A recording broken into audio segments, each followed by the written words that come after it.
Nous sommes le lundi 8 décembre 2025. Le président Alassane Ouattara sera investi pour son second mandat de la Troisième République ou encore son quatrième mandat pour certains. C'est ce jour qu'a choisi le président Laurent Gbagbo pour s'adresser aux Ivoiriens.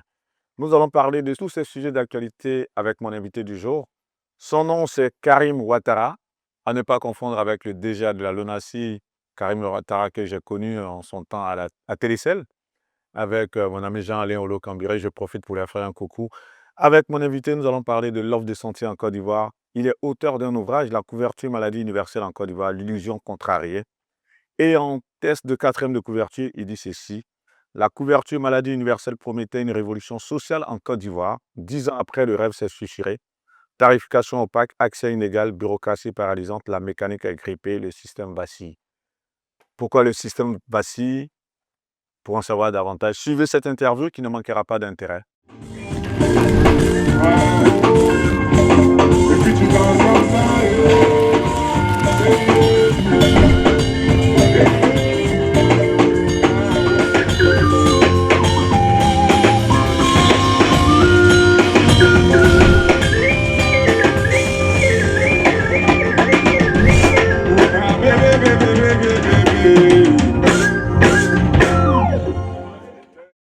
Bonjour Karim. Bonjour Guillaume et merci de m'avoir invité. Merci à toi d'avoir fait le déplacement pour venir nous rejoindre à Nantes. On va avoir 1 heure d'échange très fructueux. En tout cas, merci. Merci. Très heureux de te recevoir. Merci beaucoup. Et vu qu'on va parler d'un sujet capital, l'offre de santé en Côte d'Ivoire. Bien avant de parler de ce sujet, l'actualité, je l'ai dit en introduction, c'est l'investiture du président Alassane Ouattara. Un mot là-dessus. Eh bien, écoutez, je pense que le peuple attend beaucoup du président qui a été élu, et il faut le dire. Je pense qu'il est aussi important, à mon sens, qu'on arrive à dépasser certaines querelles, qu'on arrive à se libérer du passé, pour justement regarder vers l'avenir, dégager une tendance et proposer aux générations à venir une solution véritable pour les défis qui les attendent. Voilà ce que j'ai envie de dire essentiellement. Pour aller dans ton sens, justement, ce matin, Toby Hirier, qui a été aussi candidat pour la Ouais. présidentielle, enfin, ta candidature n'a pas été validée, a fait une publication ce matin où il demandait au président Alassane Ouattara d'ouvrir le jeu, de réconcilier les Ivoiriens. Est-ce que toi, tu penses que les Ivoiriens, à ce jour, ne sont pas véritablement réconciliés et qu'il y a une partie qui crie toujours injustice? La crise post-électorale était il y a 15 ans, allez, 14, 15 ans tout au plus. C'était il n'y a pas si longtemps que ça. Donc, certaines personnes peuvent avoir un sentiment d'injustice, certaines personnes peuvent considérer, comme on l'a souvent entendu, que c'était une justice des vainqueurs. Certaines personnes peuvent considérer que les vrais responsables, comme ils le disent, n'ont pas été traduits devant la justice, peut-être, c'est ce qui a motivé la lettre du président Gbagbo. Il y a des considérations qui me dépassent peut-être. Moi, en 2010, j'avais 19 ans.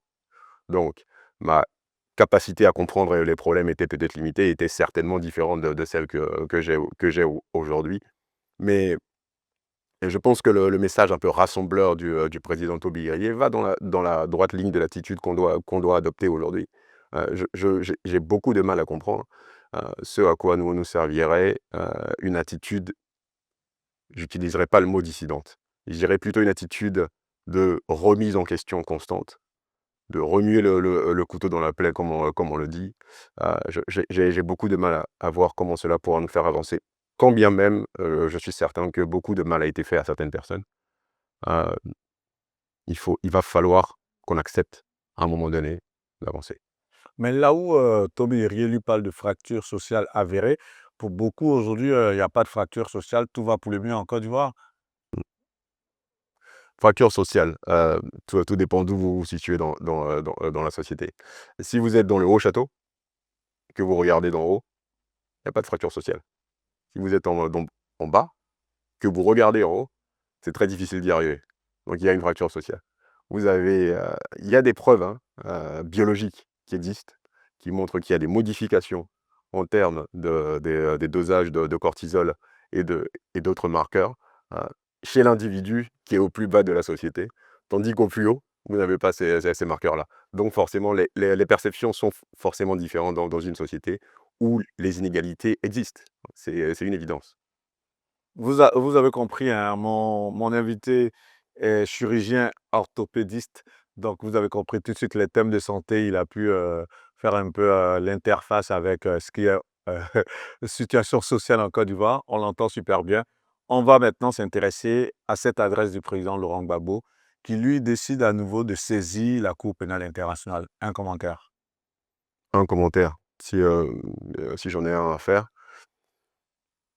Je pense que c'est une démarche, qui n'est pas interdite. Il a le droit, il est dans son plein droit de saisir la Cour pénale internationale et il y a une procédure qui va s'en suivre et les conclusions seront ce qu'elles seront. Il n'y a pas grand-chose qu'on puisse dire de plus. Encore une fois, l'intérêt véritable, quel est-il? Ça peut se discuter, je peux avoir une vision un peu limitée de la chose selon mes connaissances, mais pour l'individu lambda, l'ivoirien lambda au quotidien, je ne suis pas certain qu'on va apporter grand-chose comme solution, avec une telle attitude.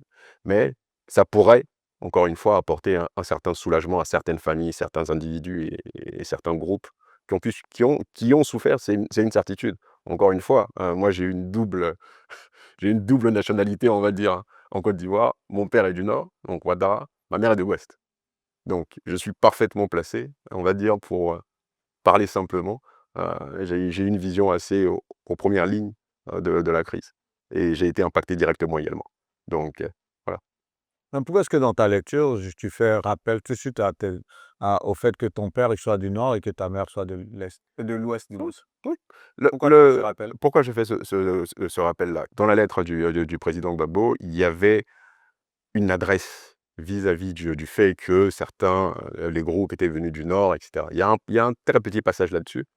Donc ça, c'est mes origines nordistes. On a vu les populations qui ont souffert et notamment il y a une petite adresse, heu, très brève, sur les Ouai, si je ne me trompe pas C'est ça. et ma mère est Ouai. Donc si vous avez les 2 groupes, on va dire, qui sont plus ou moins cités, il n'y a pas de groupe cité pour le Nord, mais les 2 régions qui sont citées, je suis directement relié à ces 2 régions-là, directement, par ma filiation. Non, mais après, le fait que tu dises que toi, en tant que quelqu'un dont le père est du Nord Ouais, et la mère de l'Ouest, ouais, en quoi est-ce que ça peut apporter une plus-value à ces débats? Parce que c'est que l'adresse du président Laurent Gbagbo dit, c'est oui, simple, hein, il a dit, du moment où il a été acquitté, ainsi que Charles Blé Goudé oui, dans la CPI, il faut qu'on trouve les auteurs véritables de la oui, crise qui a commencé en 2002. oui, Il a fait le récit depuis depuis 2000 2002. jusqu'à 2011. Mmh. Donc pour lui, on a eu le génocide des Ouais, il en Ouais, parle forcément et on sait que dans le récit, dans le récit, dans ce qu'on a vécu en Côte d'Ivoire, les rebelles qui ont attaqué la Côte d'Ivoire sont oui, arrivés du Nord. mmh, Donc c'est un fait, oui. ça n'a rien à voir. C'est pour ça que je dis dans ton analyse à toi, pourquoi est-ce que tu veux faire recours? Est-ce que ce ne serait pas ethniciser un peu, on va dire, les débats Non, alors qu'on n'en a pas besoin non, non, quelque non, non, part? ce n'est pas ethnéciser le débat. C'est simplement vous raconter mon lien avec 2010. OK, Mon lien avec 2010, c'est celui-là.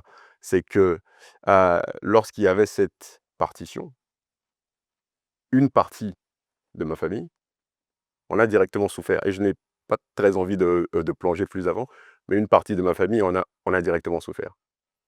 L'autre, on a aussi souffert. Donc des 2 côtés de la lecture qu'on pourra en avoir, si on veut la simplifier, j'ai été impacté des 2 côtés et ma vision aujourd'hui de la chose, c'est que j'ai envie d'aller de l'avant, de ne plus regarder en arrière et j'ai envie qu'on propose aux Ivoiriens, quels qu'ils soient et d'où qu'ils viennent, des solutions véritables. Mais c'est ma vision. Donc d'aucuns pourraient dire: «Oui, mais toi, tu étais à l'étranger, peut-être que tu vois la chose différemment» et ils auraient raison de me faire cette objection-là. Mais moi, aujourd'hui, ce que je veux pour les Ivoiriens, c'est qu'on regarde vers l'avant et qu'on avance. Voilà ce que je veux pour les Ivoiriens. je comprends ce que tu dis. Lors de certaines interviews, le président Laurent Gbagbo, chaque fois qu'on lui posait la question sur cette crise, il disait: «Allons de l'avant». Mais du moment où il ouvre à nouveau ce dossier des années plus tard et Ouais, que c'est l'actualité vu qu'on en parle, ouais, toi, ton témoignage du fait que tu étais des 2 côtés, ouais, tant de par ton père, qui est du Nord et de ta ouais. mère qui est de l'Ouest, ce serait intéressant de nous faire partager ton témoignage qui, par rapport à la compréhension nationale, pourrait aussi aider, pourquoi pas. Donc est-ce que tu peux faire ces témoignages? Comment est-ce que toi, venant issu de ces 2 liens, comment est-ce que vous avez vécu toutes ces crises? C'est un exercice un peu difficile, mais c'est important pour la compréhension. Ça Ouais, permet en tout cas aussi, oui, vu que le président Laurent Gbagbo a ouvert le débat et que nous sommes ouais, dans l'actualité, il est ouais, important ce témoignage. ouais. C'est un exercice difficile comme tu le dis, Guillaume, et c'est malheureusement un exercice et une page que j'ai pas envie de rouvrir. Donc il va falloir que je me limite à ce niveau-là. Ça t'a marqué personnellement ou bien ça? Personnellement, oui. Personnellement, oui. Donc c'est une page que je n'ai pas envie de rouvrir parce que dans tous les cas, ça ne m'amènera à rien. Ça Ça ne en a gardé des m'amènera séquelles moralement? non, non, pas des séquelles, mais il y a des choses qui ont été faites et des choses qui ont été dites et des comportements qui ont eu lieu qui, à mon sens, étaient en totale rupture avec, l'environnement dans lequel j'avais été élevé initialement. Beaucoup de choses ont changé, à un moment donné, beaucoup de comportements ont changé. Beaucoup de personnes n'étaient plus reconnaissables dans cette période-là. Prenez un individu, donnez-lui du pouvoir, mettez-le dans une certaine disposition et vous ne le reconnaîtrez plus. Vous ne le reconnaîtrez plus. Lorsqu'on dit que l'homme est un loup pour l'homme ou que l'homme, pour ceux qui y croient, peut devenir animal, c'est une réalité. C'est une réalité, on l'a vu en Côte d'Ivoire. Quel est l'intérêt d'y retourner? Quel est l'intérêt de repenser à ça? Quel est l'intérêt de rouvrir cette page? Moi, je n'en vois pas. Si on en reste purement à la version, légale, la discussion autour des poursuites, très bien. Que justice soit faite encore une fois, que la lumière soit faite, c'est très bien. Mais il ne faut pas que ça cristallise le débat. La véritable discussion qui doit avoir lieu, c'est qu'est-ce qu'on fait pour ce qui vient? Parce qu'on a déjà vu ce qui s'est passé en 2010. C'est pas seulement ce qui a été perdu, c'est pas seulement ça. C'est lorsque vous avez une guerre, vous avez 2 camps, peu importe. C'est pas seulement ce qui est perdu à l'instant T, c'est aussi ce qui ne naîtra pas et c'est ça qu'il faut prendre en considération, à mon sens. Mais toi qui es du corps médical, je serais tenté de te demander quel est l'intérêt aujourd'hui, par exemple, souvent d'aller voir des psychologues pour pouvoir parler de faits qui sont passés, de sorte à pouvoir souvent se projeter. Quel est Certaines l'intérêt? personnes en ont besoin. Oui, mais donc pourquoi est-ce que, si on va sous ce prisme, psychologique où il est important que ce genre de témoignage puisse aider à la conscience collective nationale, Ouais. pourquoi est-ce que ne pas peut-être toi faire partager ton témoignage? Tu pourrais faire comprendre aussi, ça permet aussi de prévenir d'autres dangers, comme tu l'as dit. Comme ça permettrait de faire les choses autrement dans le futur, pourquoi pas? Donc ce serait important aussi ce genre de témoignage, ça? Non, non, non, personnellement non, je ne pense pas. Je pense que dans un contexte de groupe, ça peut avoir de l'intérêt de partager des expériences, ça se fait, hein, dans les groupes d'addiction et autres, vous en avez plein, d'exemples de ce type-là. Dans des séances individuelles, ça peut avoir de l'intérêt, mais dans une allocution comme celle-ci, une discussion comme celle-ci, je pense qu'ouvrir, une page aussi douloureuse de mon histoire personnelle n'apporterait vraiment pas grand-chose. Premièrement et ce n'est pas comme tu as dit tout à l'heure le terme séquelles, je ne parlerai pas de séquelles pour moi, pas du tout. Heu, c'est des choses qui me sont restées, c'est sûr que j'ai vu, que j'ai vécu, certes de loin, je ne les ai pas vécues directement, j'étais pas directement sur place, mais qui m'ont impacté, peu importe là où j'étais, mais avec lesquelles moi j'ai fait la paix personnellement. Je pense que c'est un exercice auquel d'autres peuvent se livrer. Mais encore une fois, il y a des différences dans le vécu. Certaines personnes étaient sur le terrain, certaines personnes ont vécu la chose de très près. C'était pas mon cas. Donc, est-ce que je peux me mettre dans la peau de ces personnes-là? Non. Est-ce que je peux comprendre pourquoi certaines personnes peuvent avoir des griefs par rapport à ce passé-là? Pas véritablement. Est-ce que je peux apporter une contribution en racontant mon histoire? Je ne pense pas. Mais ce que je peux dire, c'est qu'à mon sens, le meilleur est à venir pour la Côte d'Ivoire et c'est ce sur quoi on devrait se concentrer. Ça, c'est très important. En 2010, tu disais que tu avais 19 ans, c'est ça? 19 ans, ouais. À 19 ans en 2010, aujourd'hui, on a 15 ans après. Ouais. 15 ans après, lorsque tu repenses à tout ça tout de même, est-ce que tu te dis que, la Côte d'Ivoire a pu panser ses blessures quelque part? En surface, oui. En surface, oui. Et qu'est-ce qui manque pour que les Ouais. blessures soient donc traitées en profondeur? Je dirais l'oubli. Voilà ce qui manque. L'oubli, c'est-à-dire qu'on puisse oublier ou bien Ouais. tu veux que les gens oublient? Qu'on fasse table rase de C'est tout ce ce qui qui va s'est passé? c'est ce qui va arriver. Il y a une image que j'aime bien. On commence tous à être plus ou moins oubliés à partir de la 3e génération. C'est-à-dire que toi et moi, c'est ce qui nous attend. Donc, on peut s'accrocher à notre gloire temporaire, mais c'est ce qui nous attend. On dit aussi que c'est heu, celui qui a la marque du couteau est moins enclin à oublier. Parce que dès lors qu'il voit la cicatrice, il va repenser à l'événement. Donc, c'est la raison pour laquelle aussi j'ai toujours été un peu gêné par les campagnes de réconciliation. Vous allez dans un village qui a souffert, peu importe où il se trouve, 2 ans, 3 ans, 5 ans après, et vous leur dites: «Saluons-nous, oublions». Vous pensez que c'est possible? Je vous pose la question. Est-ce que vous pensez que c'est possible? Mais si on part de ton postulat, tu dis: «Il faut Ouais, qu'on oublie», donc c'est bien possible sûr, alors du coup? pas maintenant, pas maintenant. Il faut faire avec, il faut avancer. C'est-à-dire qu'il faut accepter ce qui a été fait et il faut avancer. Le président Laurent Gbagbo, pour reprendre son thème par rapport au fait d'avancer et surtout de faire table rase, lorsqu'il évoquait ce sujet, il avait dit, il avait emprunté un thème en latin où il dit: «Il faut faire tabula rasa», faire Tabula table rasa. rase de tout ça. Mais pourquoi est-ce qu'aujourd'hui, selon toi, il veuille exhumer à nouveau ce chapitre et dire qu'il va saisir, la CPI pour qu'on connaisse les véritables auteurs, des crises, en Côte d'Ivoire? Je pense que ça serait extrêmement prétentieux de ma part d'essayer, ne serait-ce que à mon humble niveau, de me comparer à la pensée d'un homme comme, le président Gbagbo ou de tous les présidents qu'on a eus. C'est ce même président-là qui nous a dit qu'on ne s'en sortirait jamais par la guerre, hein, si je me souviens bien. Heu, Ma mémoire peut me faire défaut. C'est lui aussi qui nous a dit qu'il fallait faire tabula rasa. Mais les hommes changent peut-être. Peut-être qu'il a changé. Ou alors peut-être que son entourage a changé. En tout cas, on verra la suite de sa saisie de la Cour pénale internationale dans le cadre des crises en Côte d'Ivoire. Nous, on va s'intéresser à ton ouvrage, La couverture maladie universelle en Côte d'Ivoire, l'illusion contrariée. Tu parles de l'offre de santé en Côte d'Ivoire. Ouais. Pourquoi, la première question, elle est toute simple, pourquoi l'illusion contrariée lorsqu'on doit évoquer la couverture maladie universelle en Côte d'Ivoire? Parce que, merci pour la question au passage. C'est, pourquoi j'ai rajouté cette petite note en bas? Heu,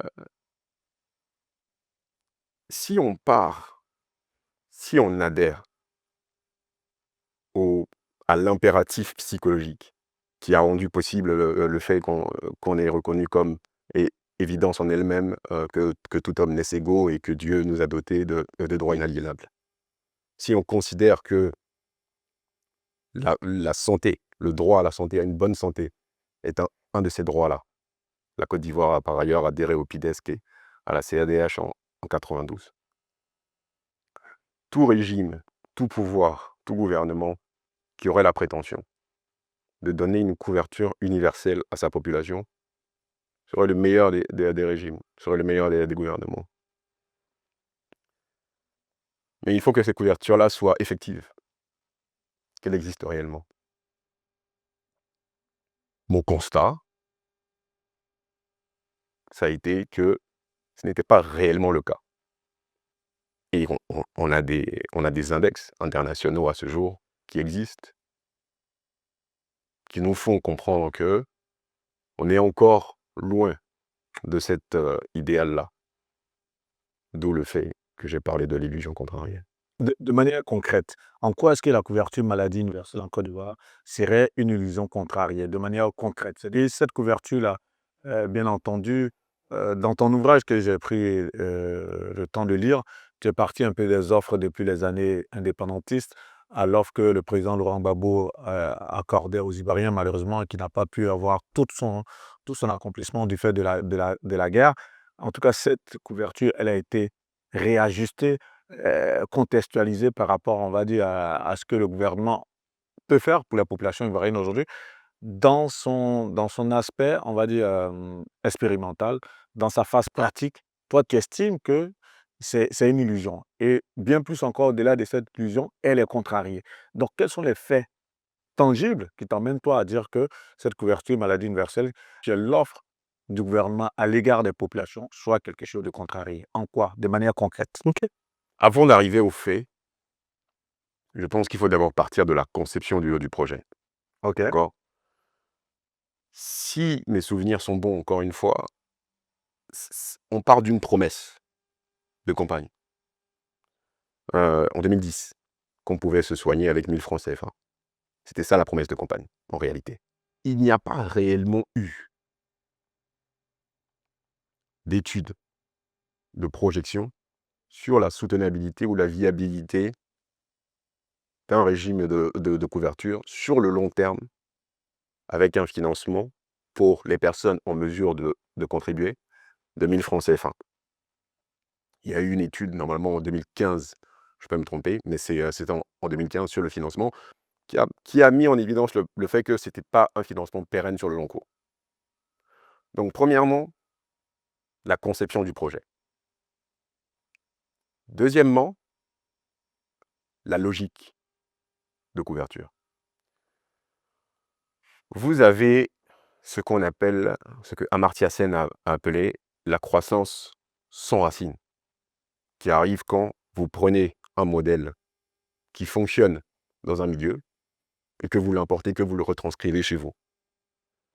J'ai parlé dans mon livre de ce que j'appelle la dépendance au sentier, c'est-à-dire tout ce qui a été fait jusqu'on arrive aujourd'hui. Donc il faut reprendre toute l'histoire, si vous voulez, de la santé en Côte d'Ivoire pour arriver à la CMU en 2014. C'est un long processus, si vous voulez en parler, on peut en parler, mais c'est une très longue discussion, comme vous avez pu le voir.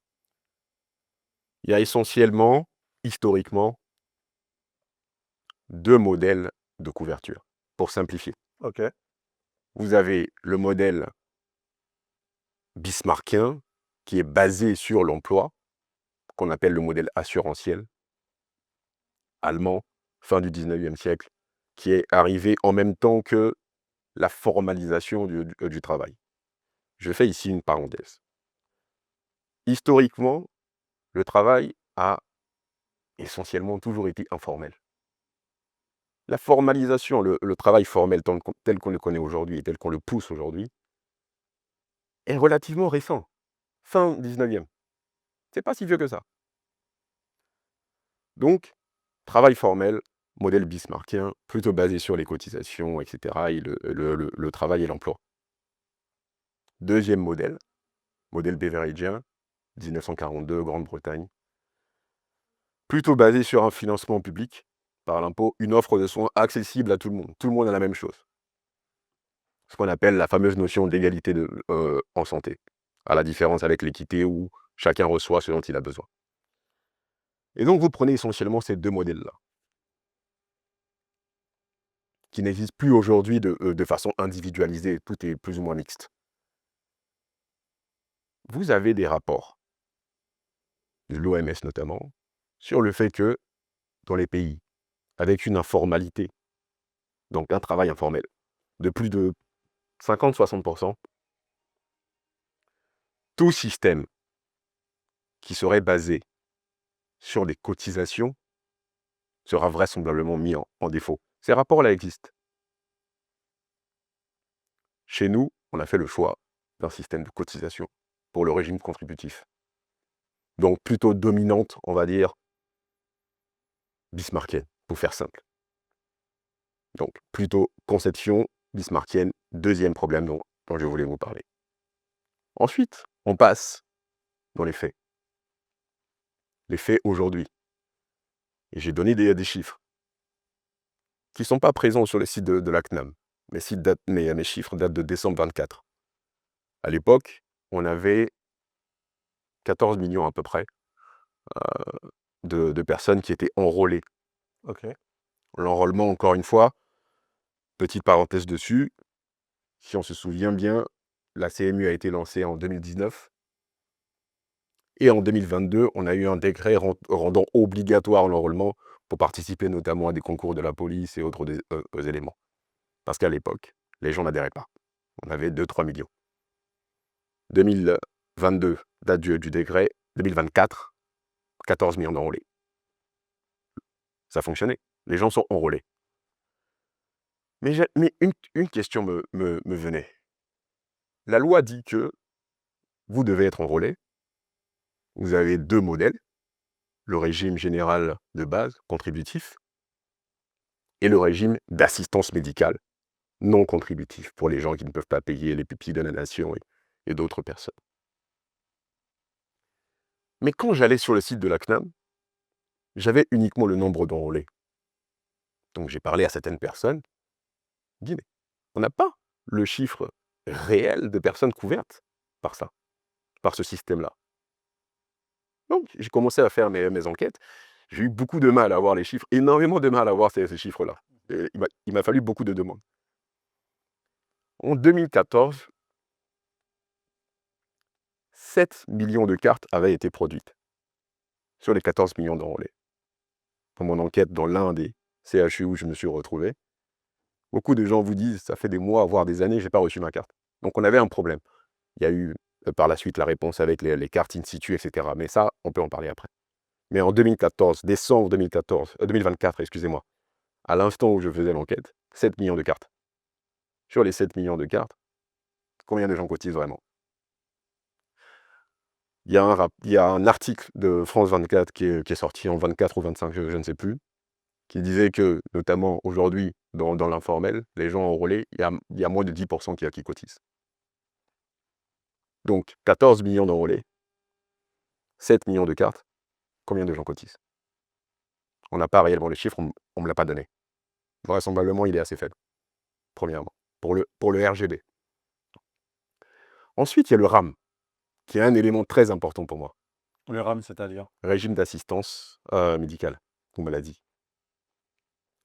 Ce régime-là est censé couvrir les personnes dans le besoin qui ne sont pas en mesure de contribuer. Donc, il y a tout un chemin à faire pour arriver à être défini comme étant personne présente au RAM. Et il faut être ivoirien. Ce régime-là n'est pas accessible à la personne étrangère. Le RGB est accessible à la personne étrangère. RGB, régime général de base. On part du principe que le taux de pauvreté en Côte d'Ivoire, c'est 35%. 35, 37,7. 37,5, peu importe. Donc, on va dire un tiers. Si on prend 32 millions aujourd'hui d'habitants, 10,5 millions de pauvres. Pour les besoins de la simplification, on va dire que la moitié de ces individus-là sont des étrangers. Je simplifie parce que je ne connais pas le chiffre. Et c'est sans vouloir faire offense à quiconque. Donc ça fait 5 millions d'Ivoiriens au RAM. Donc 5 millions qui, a priori, ne peuvent pas payer les 1000 francs CFA. On va dire ça comme ça, pour simplifier la chose. Si on considère que c'est uniquement ces personnes-là, en situation de pauvreté, qui sont éligibles au RAM, quand bien même la loi vous dit autre chose, parce qu'il y a d'autres personnes qui peuvent rentrer dans cette considération-là. Mais au bas mot, 5 millions d'Ivoiriens éligibles au RAM.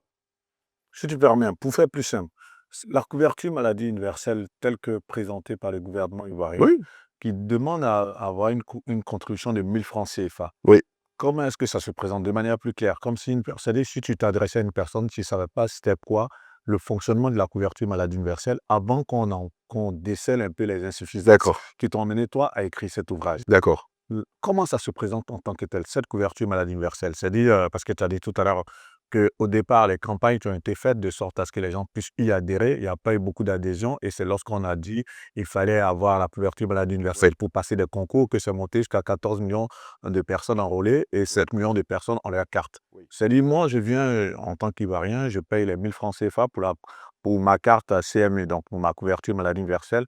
Comment ça fonctionne après? De manière par rapport à l'offre. Elle a été constituée comment avant que tu ne parles des insuffisances de l'offre en tant que telle? Vous avez votre carte, Ouais, vous avez un délai de carence qui est aujourd'hui d'1 mois. OK. D'accord? C'était 3 mois auparavant. Monsieur Guillaume Vergès est éligible au RGB, il est contributif. Ok. Il paye donc ses 1000 francs tous les mois. Orange Money, Mobile Money, ou alors, il est fonctionnaire et à ce moment-là, il est directement prélevé Prélevé. sur son salaire. Ok, donc quand quelqu'un paye sa carte CMU 1000 francs CFA, chaque fin de mois, il doit faire un virement de 1000 francs, Oui, c'est ça? oui. À partir de son Orange Money. Ou alors, Quoi? directement Donc, prélèvement. chaque mois, il contribue pour 1000 francs 1000 CFA. francs CFA. Et lorsqu'il a cette carte qu'il contribue 1000 francs CFA chaque fin de mois, Oui. il a droit à quoi avec cette carte? Alors, on a en Côte d'Ivoire la pyramide sanitaire, hein. Le plus bas niveau, les établissements de santé de soins primaires. Le niveau 2, hôpitaux généraux, hôpital régional. Et le niveau 1, CHU et institut. Normalement, vous êtes censé respecter cette pyramide-là Ok. pour être, on va dire, en règle pour la prise en charge dans le contexte de la CMU. Donc, tout individu, normalement, pour être en règle vis-à-vis de la CMU et la prise en charge, doit suivre cette pyramide et ne peut pas se présenter comme ça dans un CHU, en théorie.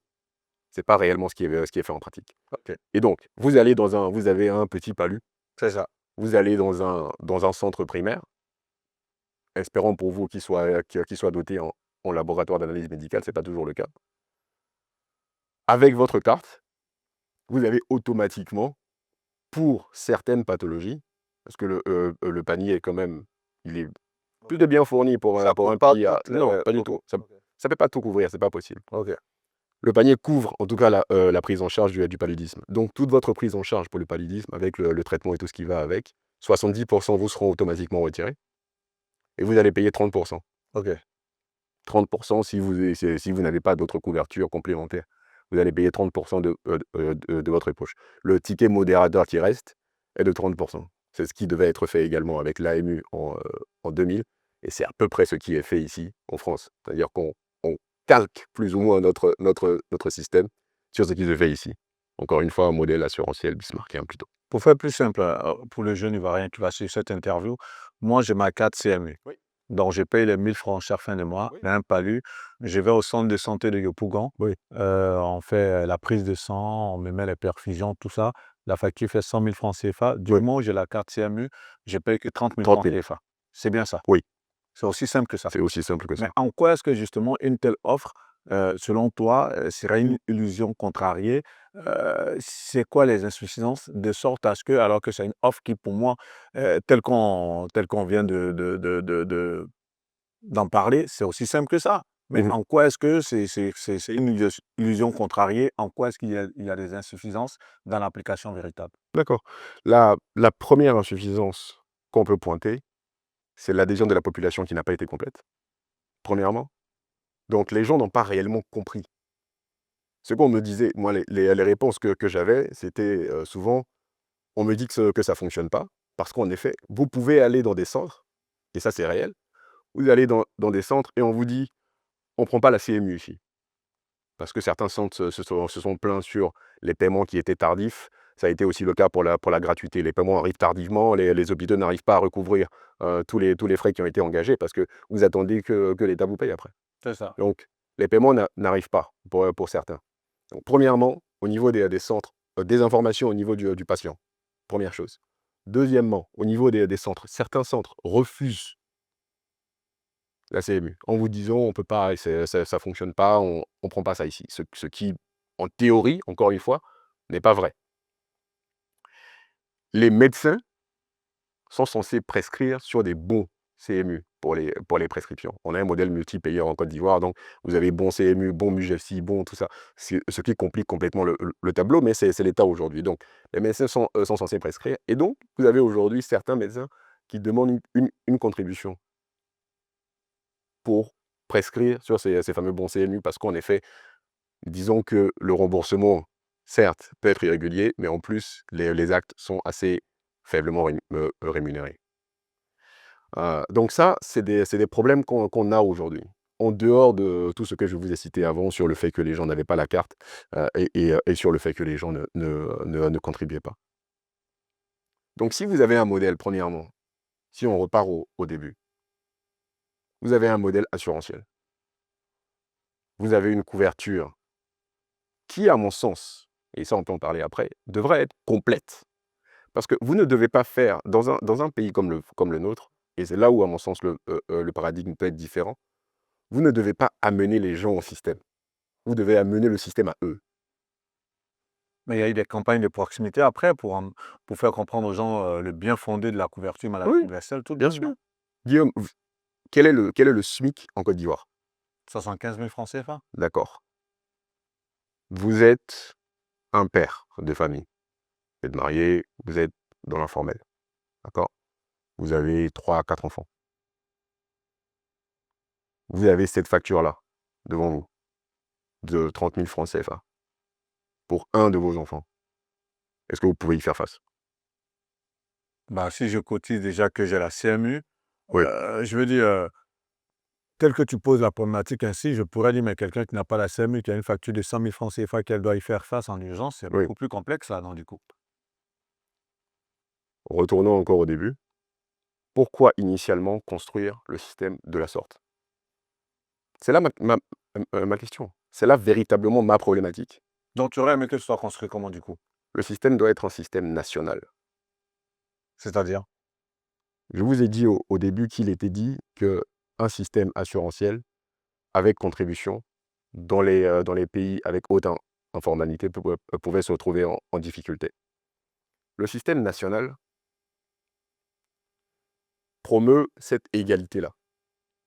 On peut mettre en place, on a les moyens de mettre en place un système qui peut offrir pour certaines pathologies, qu'on pourrait définir là aussi encore une fois selon les moyens que j'ai inscrits dans le livre, qui peut offrir une couverture à 100%. On a les moyens d'offrir une couverture à 100%, en mettant en place différents éléments de levier et en offrant une réelle protection à la, à la population. Donc, Voilà pour ce toi, qu'on le fait devrait un faire. tiers payant ici, pour une population qui n'est pas, dont le SMIC est à 75 000 francs CFA, pour toi, il ne devait pas avoir ce tiers Non, payant, en gros. non, non, Et tu penses que l'État devait pouvoir couvrir toutes les charges en termes de santé par rapport à 30 millions d'habitants, c'est ça? bien sûr, on peut le faire. C'est quoi le budget aujourd'hui de santé par rapport à la santé en Côte d'Ivoire? Parce que ça aussi, c'est un volet qu'on va aborder. Parce que si on doit engager tout ce budget, qu'il n'y a pas de cotisation, de participation, de contribution de 1 000 francs CFA par mois, de sorte à ce que l'État puisse payer les 70% au cas où quelqu'un a une facture de 100 000 francs CFA, par exemple, est-ce que tu penses qu'un pays comme la Côte d'Ivoire, qui est un pays, on va dire, Un revenu intermédiaire, à revenu intermédiaire, est-ce que tu penses que le budget de la santé devrait pouvoir couvrir les besoins de santé de 30 millions d'Ivoiriens? tout à fait, tout à fait. On n'a pas besoin d'aller très loin. Euh, on va très rapidement en parler, mais si vous Bah, allez juste à côté, c'est important, il faut nous donner le pourquoi. Ouais. mais si vous allez juste à côté, Surtout en tant que médecin, en tant que quelqu'un qui est dans le corps médical, qui est intéressé à cette problématique, bien sûr, dis-nous pourquoi est-ce qu'on ne devrait pas pouvoir participer à hauteur de 1 000 francs par habitant et bénéficier d'une prise en charge à 100%. qu'est-ce qu'on pourrait faire pour avoir, la question réelle, c'est qu'est-ce qu'on peut faire pour avoir un système national de santé? Voilà comment on appelle la chose. On parle de système national de santé, qu'on a ce système un peu beveridgien, un peu mixte. Euh, le budget aujourd'hui de la santé en Côte d'Ivoire, il y a eu la loi de finances, on est aux alentours de 880 milliards, d'accord? Heu, sur 17 000 milliards de disponibilité. Donc c'est à peu près 5 aux environs de 5. Je rappelle encore une fois que la Côte d'Ivoire a adhéré lors de la conférence d'Abuja en 2001 à l'objectif de 15 De son budget national. de son budget Ah, national pour la ah santé. ouais, affecté au domaine de la santé. Tout à fait, Mhm. 15. On en est encore très loin. Quand bien même, avec le budget qu'on a actuellement, on a des difficultés qui sont intrinsèques, qui existent et qui nous limitent. Ne serait-ce que par la composition, encore une fois, de notre système, duquel on a hérité, certes, et du chemin qu'on a décidé d'emprunter. Si vous ouvrez le PNDS 2021-2025, on voit que l'efficience budgétaire de notre système, c'est-à-dire j'investis 100 francs et ce que je gagne à la fin en termes de santé basé sur des projections. L'efficience budgétaire en Côte d'Ivoire, c'est 0,49. On va dire 50%. Vous mettez 100 francs CFA et vous récupérez 50 à la fin. Donc, si on veut extrapoler ça au budget actuel, nos 800 milliards qu'on va mettre, 800, 900 milliards qu'on va mettre, on va récupérer 400, 450 milliards à la fin. Quand vous regardez la composition du budget actuel, 47% va à l'administration de notre système. L'administration. Ensuite, vous avez l'hôpital et les structures de santé à 30%. Prévention, 15%, etc. Donc, 47% va à l'administration. Peut-être que je ne suis pas parfaitement au courant de la chose. Peut-être qu'il y a toute la digitalisation, réforme de l'administration derrière, ce qui explique ce chiffre qui est énorme. Mais quand vous avez 47% de votre administration, 47% de votre budget qui va à l'administration, ou les 53% restants, c'est pas très significatif. Là, avant de s'intéresser aux infrastructures de santé, parce que là, c'est vrai qu'on parle de la couverture maladie universelle en Côte d'Ivoire, mais ce qui est important ici, c'est au niveau des infrastructures. Mais vu qu'on parle de budget, tu as dû suivre un peu par rapport au DAF du ministère de la Santé qui a détourné des milliards de francs CFA. Un mot là-dessus. Je vous ai dit juste avant qu'on avait 49% d'efficience. D'accord?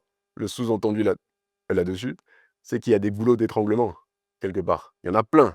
Et la corruption est l'un des plus gros facteurs de ce trouble de l'efficience, bien sûr. Mais c'est une évidence. Enfin, je veux dire, c'est pas un problème qui date d'aujourd'hui. Il ne faut pas qu'on agisse comme si on était surpris. C'est une évidence. Est-ce que ce détournement au sein du ministère de la Santé, surtout avec le DAF qui est mis à l'index ici, n'est pas l'émanation de la mauvaise gestion des ressources dans la chose publique, par exemple, tout de même? C'est une question qui est assez vaste, selon moi, la question de la chose publique en Côte d'Ivoire. On avait parlé, toi et moi, en aparté, notamment de ce qui s'était passé avec Corsair et consorts. Il y a ce qu'on appelle la capture élitiste, où un groupe ayant accès à une ressource très importante peut se l'accaparer, mais en ayant l'impression d'être dans son droit.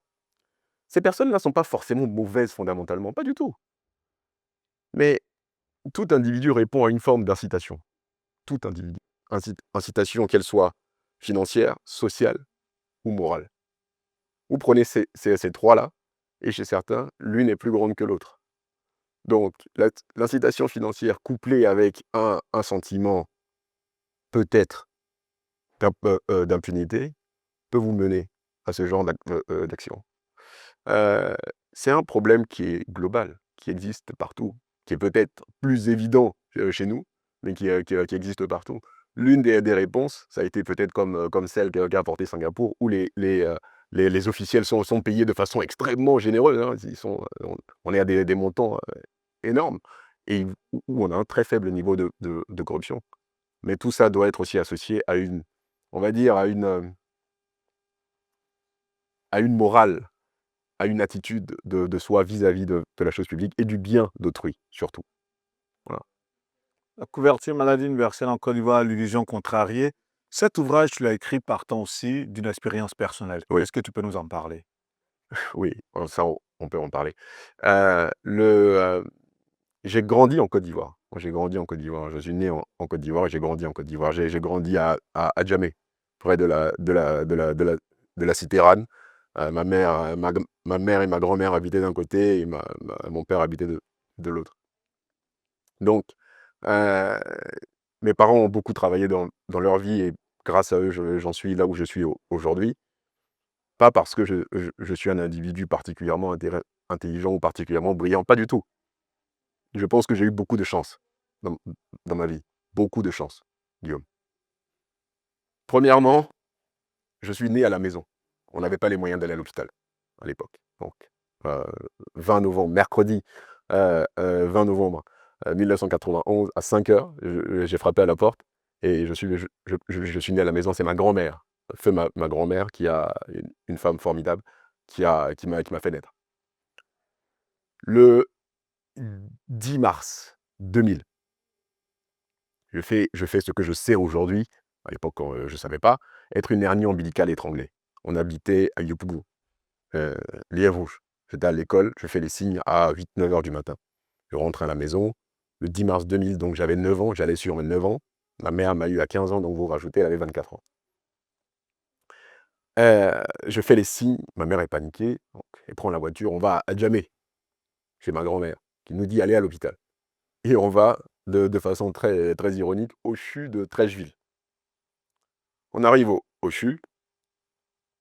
Encore une fois, on était je suis d'une origine très modeste, hein, donc on n'est pas arrivé avec vraiment de l'argent sur nous et on demande 80 000 francs CFA à ma mère pour me prendre en charge. On n'a pas d'argent. On m'a fait asseoir par terre. Je m'en souviens comme si c'était hier. J'étais assis par terre jusqu'à ce que ma mère puisse payer dans la main du chirurgien, directement de main à main. On n'est même pas passé à l'accueil. Dans la main du chirurgien, les 80 000 francs CFA. Elle paye aussi l'infirmier pour me mettre une perfusion, 1500 francs CFA, parce que l'infirmier lui a dit qu'il n'y avait pas de produit sur place. Voilà comment j'ai été traité ce jour-là. On m'a fait sortir le lendemain matin avec les pagnes là, qu'on attache autour du cou, comme on faisait à l'époque. Est-ce que j'existais dans les dossiers? Je ne suis même pas sûr. Ça m'a motivé, disons, à devenir médecin essentiellement. C'était ça ma motivation de fond. D'être sorti de cet environnement-là. J'avais envie vraiment de rendre. Et encore une fois, comme je t'ai dit, pas parce que j'étais beaucoup plus intelligent, j'ai eu beaucoup de chance. J'ai traversé toutes ces épreuves-là sans qu'il m'arrive rien. Beaucoup d'autres n'ont pas eu cette chance-là. Moi, j'ai grandi avec beaucoup de gens à Adjamé. Ils ne sont plus là aujourd'hui. Ils ne sont plus de ce monde aujourd'hui. La plupart sont partis avant même 20 ans. Là où tout a basculé pour moi, c'est en 2014. En 2014, ma grand-mère décède. Ma grand-mère décède en partie pour d'autres raisons, mais en partie du fait des insuffisances de notre système de santé. Voici une dame qui m'a vraiment tout donné. Tout, tout. Et qui est partie pour des choses qui étaient évitables si on lui avait donné les chances en amont. Pourquoi? Pourquoi? C'est de là qu'est partie ma motivation, de faire tout ce que j'ai fait après, et à terme, de m'intéresser au système de santé en Côte d'Ivoire, de voir que la couverture qu'on a aujourd'hui, quoi qu'on puisse en dire, et ce n'est pas une critique vaine, il y a des chiffres. Vous avez plusieurs index qui le montrent. Vous avez l'index HAQ, qui liste 12 causes de mortalité évitables. La Côte d'Ivoire est 187e sur 195. C'est pas moi qui l'invente. C'est pas moi qui l'invente. Et ça, c'est du fait de quoi? Parce que les infrastructures sanitaires en Côte d'Ivoire, il n'y en a pas assez, ou du fait de ce qu'il n'y a pas beaucoup de médecins, beaucoup de professionnels de la santé en Côte d'Ivoire? C'est dû à quoi, en gros? Tout ce que vous avez cité. Tout ce que vous avez Pour un cité. pays comme la Côte d'Ivoire, en termes d'offres, en termes d'infrastructures, pour 30 millions d'habitants, pour une ville comme Abidjan, où on a 6 millions d'habitants, tu penses qu'il n'y a pas assez de CHU, il n'y a pas assez de cliniques privées, il n'y a pas assez de centres médicaux? C'est quoi? Qu'est-ce qui manque? Ce n'est pas le nombre qui compte. En santé, on vous parle non seulement de la disponibilité du matériel, la disponibilité du capital humain et de la qualité de ce que vous avez sur place. En termes de formation initiale et continue en Côte d'Ivoire, on n'est pas réellement en ligne avec ce qu'un pays comme la Côte d'Ivoire devrait avoir. Donc pour toi, il n'y a pas beaucoup de professionnels de santé, c'est ça? Pour Je toi, je vais arriver au chiffre. OK. Le chiffre que j'ai mis dans mon livre, on a un maillage qui est assez intéressant. Même si l'OMS recommande pour un système basique 23 professionnels de santé pour 10 000 habitants. D'accord? Mais ça, c'est pour avoir un niveau de base. Nous, on est aux alentours entre 10 et 15. On est un peu en dessous. Mais individuellement, si on prend le nombre de médecins, d'infirmières et de sages-femmes, par exemple, on peut en avoir assez. Mais si on prend ce chiffre de 23, on n'y est pas. Mais ça, c'est pour avoir un niveau basique. Si vous voulez avoir un système performant, encore une fois, on ne peut pas demander au système ivoirien d'être aussi performant que celui des pays occidentaux. On est en train de développer le système, il faut être quand même honnête. Mais pour avoir un système performant, il vous faut 44,5 Pour 10 000 habitants. pour 10 000 habitants. Donc 45 On n'y médecins, est pas du tout. 45 professionnels de la santé pour 10 000 Oui, habitants. OK. on n'y est pas du tout. D'accord? Nous, on Donc, est à 10. on est entre 10 et 15. OK. On n'est pas, c'est pas suffisant. D'accord? Euh, Ça, c'est la première chose. Ensuite, pour les centres dont on dispose aujourd'hui. Si vous prenez, encore une fois, le PNDS, vous vous rendez compte que près de la moitié du parc hospitalier qu'on a, de nos centres, sont en dessous, oui, parce qu'ils ont fait des évaluations, sont en dessous des normes pour être performants. Ça, c'est la première chose. Vous avez un tiers des centres de santé en Côte d'Ivoire. Et encore une fois, tout ce que je vous dis, c'est dans le PNDS, ce ne sont pas mes chiffres. Un tiers des centres de santé en Côte d'Ivoire qui n'ont pas de point d'eau ou qui n'ont pas de latrine fonctionnelle. Donc, on peut dire qu'on met un centre Il y de a santé. déjà au-delà des latrines, des points d'eau, Oui, c'est-à-dire qu'au niveau du matériel même médical, il y a un problème. oui, bien sûr. Vous avez plusieurs centres de radiologie, entre environ 20% qui ne sont pas fonctionnels. Vous avez des blocs opératoires qui ne le sont pas non plus. Le parc automobile, c'est la même chose. On a quasiment la moitié qui n'est pas fonctionnelle.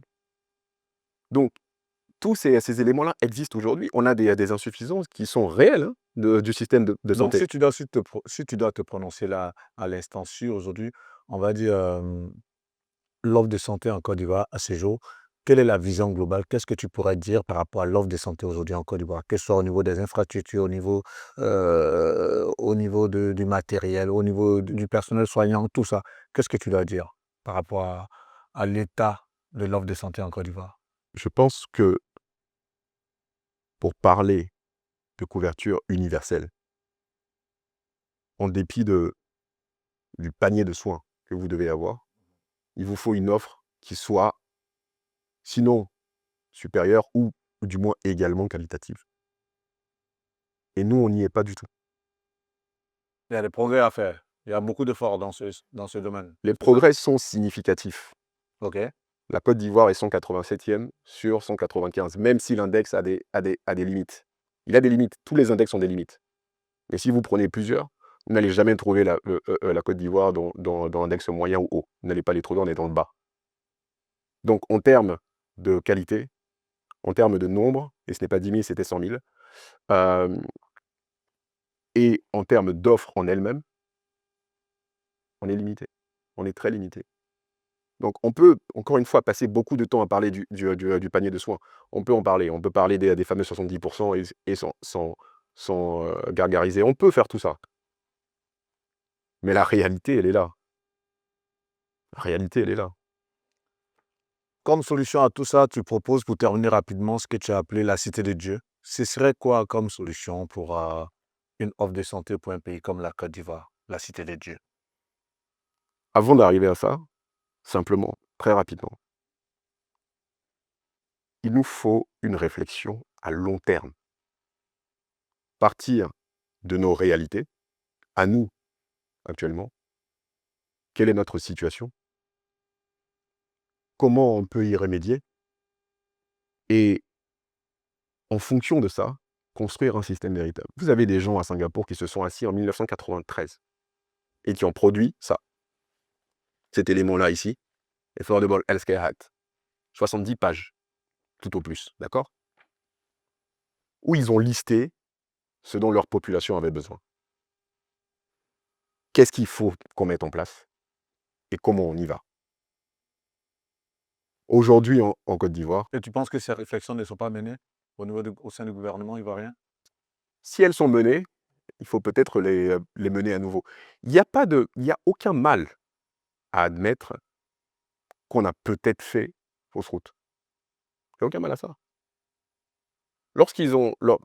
On a mis en place en Côte d'Ivoire, et c'est très bien, la CMU zéro cotisation, pour essayer d'amener les gens. Et apparemment, ça fonctionne. D'après mes retours, les gens y adhèrent. Mais c'est pas suffisant.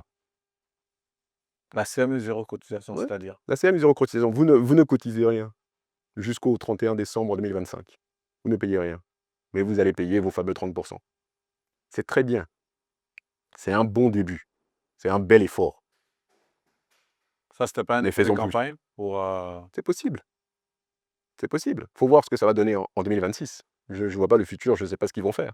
C'est possible. C'est un bel effort à mon sens. Mais encore une fois, ce dont on a besoin, c'est ce dont je parle dans le texte, à mon sens. Hein, encore une fois, ce sont mes idées et ça n'engage que moi. Mettre en place un système national de santé, c'est quelque chose qui est possible en Côte d'Ivoire, où l'individu n'aurait pas à payer 5 francs au niveau au moment d'utiliser les soins. Le Ghana a fait ça. Le Ghana n'est pas richissime. On a des moyens de mettre en place une taxation adaptée sans avoir besoin d'aller étrangler la population la plus pauvre pour lui enlever des éléments dont elle a besoin au quotidien. On a des éléments de mettre en place, on a des financiers extrêmement intelligents qui peuvent mettre ce système-là en place. On a la possibilité de créer un système où on n'aurait pas à contribuer. Mais il faut aller encore plus loin que ça, nous. Il faut changer tout le paradigme qu'on a de notre pensée, sortir de ce sentier-là qu'on a eu depuis longtemps, c'est-à-dire une attitude curative. On est curatif en Côte d'Ivoire. Alors qu'on sait aujourd'hui, et les preuves sont là, si vous mettez 1 $ dans la prévention, en fonction des pays, vous récupérez entre 7 et 15 $ en coût indirect. C'est pas que la prévention va venir vous dire, Guillaume, bonjour, vous m'avez donné 1 $, tenez 7. C'est pas ça. Mais il faut justement ne pas réfléchir en termes uniquement de PIB. Il faut aller plus loin. Il faut voir comment la prévention et les changements de comportement, l'éducation de la population, l'investissement dans la nutrition, l'investissement dans justement le quotidien des individus, qui en fait agit pour 80% de notre santé. Le curatif, c'est que 10 à 20% selon les études. Hein. L'hôpital, tout ce que vous voulez, c'est que 10 à 20%. Tout le reste est fait avant. C'est fait en amont. Il faut aller à la cause des causes. Il faut aller chercher le pourquoi du comment. Pourquoi les rues sont sales. Si je balaie aujourd'hui les rues et que demain elle est sale, je n'ai rien changé. Pourquoi la rue est sale et j'adresse cette cause-là. La Côte d'Ivoire aujourd'hui est face à une transition épidémiologique. Elle est face à une transition démographique. Les maladies infectieuses ne vont plus dominer d'ici 20 ans. Ça va être les maladies non infectieuses. Comment on va couvrir ça? On n'y est pas du tout. On n'est pas prêt. Le système n'est pas prêt à assumer ça. On a poussé un décret où les gens vont payer pour l'hypertension artérielle et le diabète. Les médicaments, ça ne va pas être 70-30. Ça va être 33-67. Donc l'individu va payer 67%. Le fameux individu qui avait sa femme et ses enfants et qui touchait 75 000. S'il est diabétique, il va payer 67%. Le diabète aujourd'hui, c'est 7% de prévalence en Côte d'Ivoire. L'hypertension, c'est 40% de prévalence en Côte d'Ivoire. Notre système n'est pas prêt à faire face à ces chocs-là. Et il faut le repenser. Et pour répondre à tout cela, toi, tu en appelles encore les États généraux sur la santé en Côte d'Ivoire, Bien sûr. bien entendu, à travers ce qui s'est passé à Singapour. Allons-y. Et on espère qu'il saura le faire. Mon invité du jour s'appelle donc Karim Ouattara. Il est né en Côte d'Ivoire. Il a été marqué par les défaillances du système de santé. C'est ce qui a fait qu'il est devenu aujourd'hui chirurgien orthopédiste. Il a exercé dans des zones sous tension comme Mayotte avant de se former à Sciences Po Paris et à l'INSEAD. Il se consacre aujourd'hui à bâtir un système de santé souverain juste et adapté aux réalités ivoiriennes. Et ce, à travers cet ouvrage qui est La couverture maladie universelle en Côte d'Ivoire, l'illusion contrariée, où il revient sur pas mal de systèmes de sorte à pouvoir améliorer le système de santé, surtout dans un pays comme la Côte d'Ivoire. Karim, si on doit retenir quelque chose de ton passage sur le plateau d'ActuPeople.net, ce serait quoi? Dans un premier temps, merci beaucoup de l'invitation et de l'expérience qui était très plaisante. C'était une très belle discussion. On va digresser un tout petit peu brièvement. Je suis tombé sur un texte que j'avais écrit quand j'étais plus jeune. On nous avait demandé de mettre des mots dans la bouche du premier homme égoïste. Et j'avais écrit « J'ai lié la chèvre à l'arbre et je l'ai faite mienne. J'ai levé l'enclos, érigé les barricades et fait de l'autre ce qu'il est. Ce que je veux pour mon pays, on délie la chèvre, on abaisse l'enclos et on accueille l'autre. Et on construit surtout un système pour les générations à venir qui vont nous juger.